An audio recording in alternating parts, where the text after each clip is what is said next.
Pemirsa, Menteri Koordinator Bidang Pangan Zulkifli Hasan mengatakan proyek Waste to Energy hanya menyelesaikan 20% sampah di dalam negeri. Fasilitas ini diproyeksikan bisa mengolah 1.000 ton sampah perkotaan perharinya.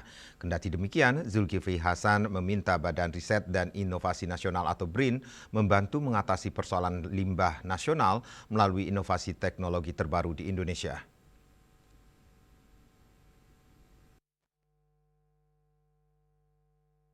Dalam kegiatan rapat Koordinasi Nasional Pengelolaan Sampah tahun 2026 yang digelar di Gedung Balai Kartini, Jakarta, Menteri Koordinator Bidang Pangan Zulkifli Hasan mengatakan proyek Waste to Energy hanya menyelesaikan 20% sampah di dalam negeri. Fasilitas ini diproyeksikan bisa mengolah 1.000 ton sampah perkotaan per harinya.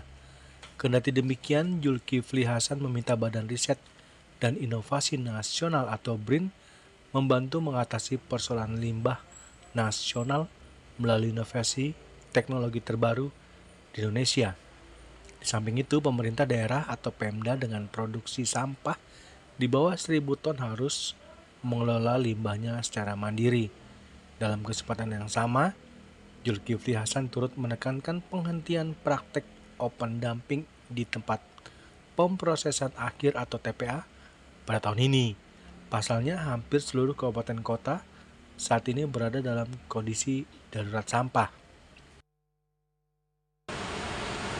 Tapi kita juga harus ada solusinya. Oleh karena itu kemarin rapat terakhir kita kasih waktu 1 bulan agar ada teknologi selain waste to energy, tetapi juga untuk sampah level yang lebih kecil.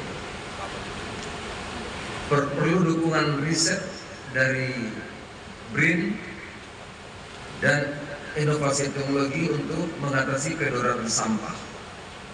Ya.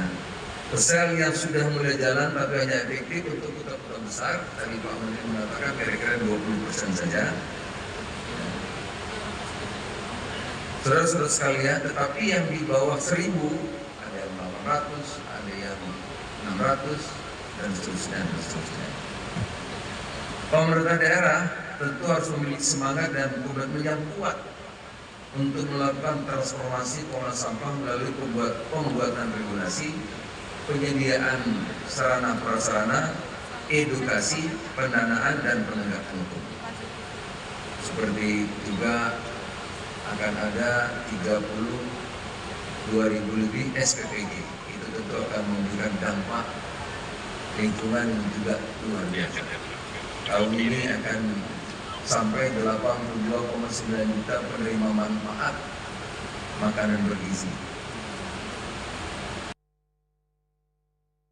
Badan Pengelola Investasi Daya Anagata Nusantara atau BPI dan Antara rencananya akan memulai groundbreaking atau peletakan batu pertama proyek Waste to Energy pada Maret 2026.